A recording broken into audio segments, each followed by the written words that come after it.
And when we were doing street theatre, even though some of us were students, some was a doctor, somebody was unemployed, all of us really at some level had the idealism that this was going to change the world. Because every time I would go and perform in a place and it would touch people's hearts, because you're performing like this, you can see each one, you make eye contact with people, they ask you questions. Suddenly a dog also walks in between and you have to improvise and somehow save your most serious line if you're performing in the play. So it was an amazing experience, and I really thought that we were touching lives and this was going to change the world. Of course, I'm not as idealistic now, or maybe I'm still very idealistic, but with more of reality thrown into it, where we say, okay, it's still worth being optimistic, it's still worth believing that all of us are half a drop in the ocean, but we can make that little change. But all of these experiences did have an impact on the latter part of my journey as well. Many of you probably know me as an actor, and probably some of you might have also seen Firak, my directorial debut. So the choices I made in films also were impacted by my days in human rights work or social work or whatever term we may give. It was just being a more conscientious, I think, person and trying to find your way and say, okay, this is the reality that I'm living in. What is it that I can do to make my life more meaningful? And that is how it was complete coincidence that in fact Fire happened, which was my first film.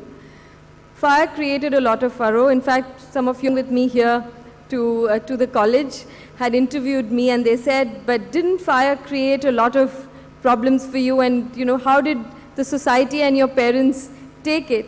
And, you know, what their view, did it change because of the film, because of my acting in that film?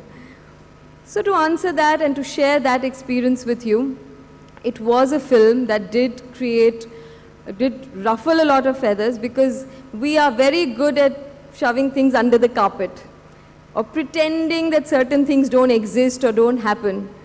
But to actually face them up front, to deal with them, is to first of all recognize it, then to be sensitized by it and say, well, there are different people who have different choices, who have made a choice to live a certain way. As long as it's not harming the society, it's not harming me, does it really matter what are their preferences, whether it's a religion, whether it's a caste, whether it's a sexual preference?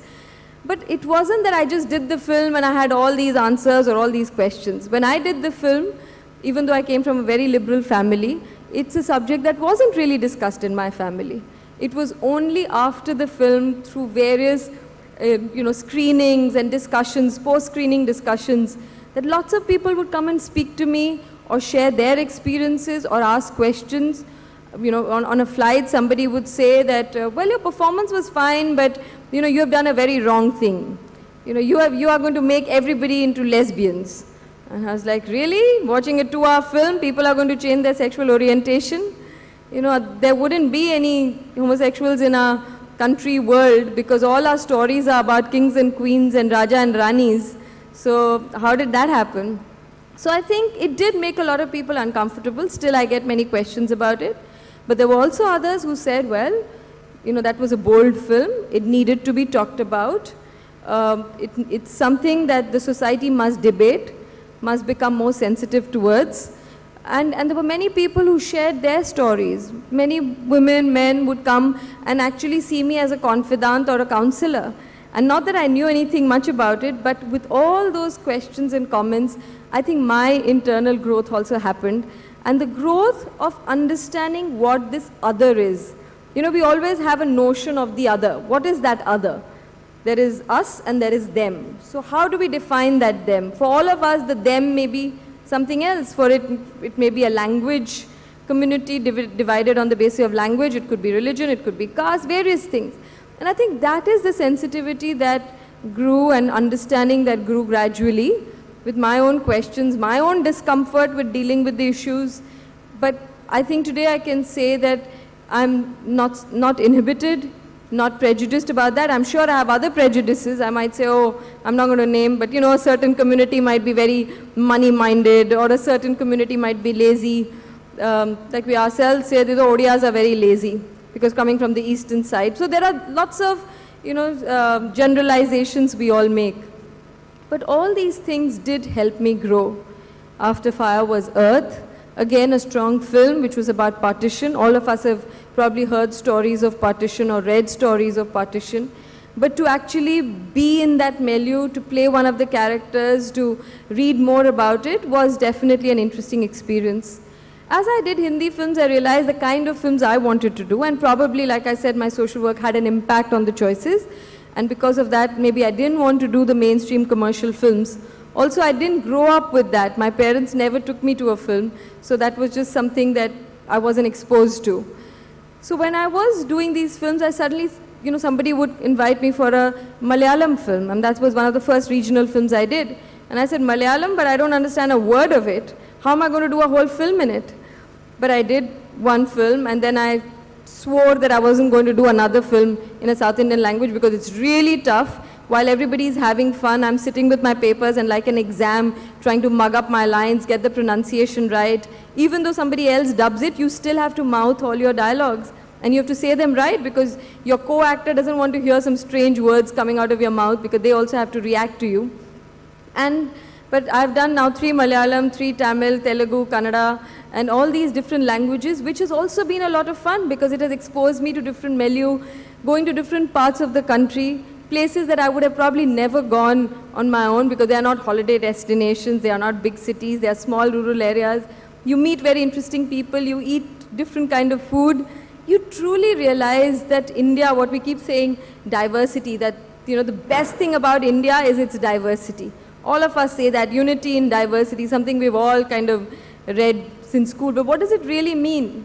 And this little exposure, I would say I've still not seen 100,000th of what really exists in the country, but just going to different parts of the country definitely was again a great learning experience. Since then, I've done about 30 films in different languages. The people in Delhi, Bombay, big cities still struggle when they have to name my film. They're like, oh, which one should we say? And they kind of say 4 or 5 that they might have heard. But it's nice to be sort of a pan-Indian actor because when you go to Kerala, they've only heard the Malayalam ones, and you go to Bengal and they've heard the Bengali ones. Konkani is left, so I'm hoping that some good director, Konkani director with a good story, that I will also get to do a film, and then next time when I come, I can at least say smatterings of Konkani here. So this has been broadly the journey, and then I realized that doing films and having a social work background, what it did was, it suddenly gave me a platform to talk about different things that I believed in. When I was doing my social work, it was more full-time, I was far more invested in it. And when I started acting and people would call me as a social activist, I used to think, what are they talking about? Because I have met and worked with the real social activists who have dedicated their lives for the people.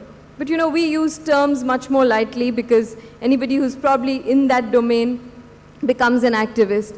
But what it did allow me is to come wear the hat of an actor, remove it as and when I wanted, and wear the other hat of being an advocate for issues that were close to my heart. So I've tried to balance both the things. And when you have a deep faith in something, then it doesn't become work anymore. Then it's something that you enjoy doing. In fact, that's one thing I feel that it would be so wonderful if everybody could actually do what they really enjoyed doing. I think everybody would just do it so much better and would be happier. We always think, okay, what's your hobby? What do you do in your downtime? When questions like that come, I don't know what to say because I enjoy my work. I'm happy when I'm working. That's my hobby. That's my passion. That's my work. And downtime is built into all of that. So, I really wish, and I do realize that I'm very privileged that I have, had on those crossroads, those are the choices I made. Of course, it's not like everything was as rosy. There were ups and downs. There were learnings.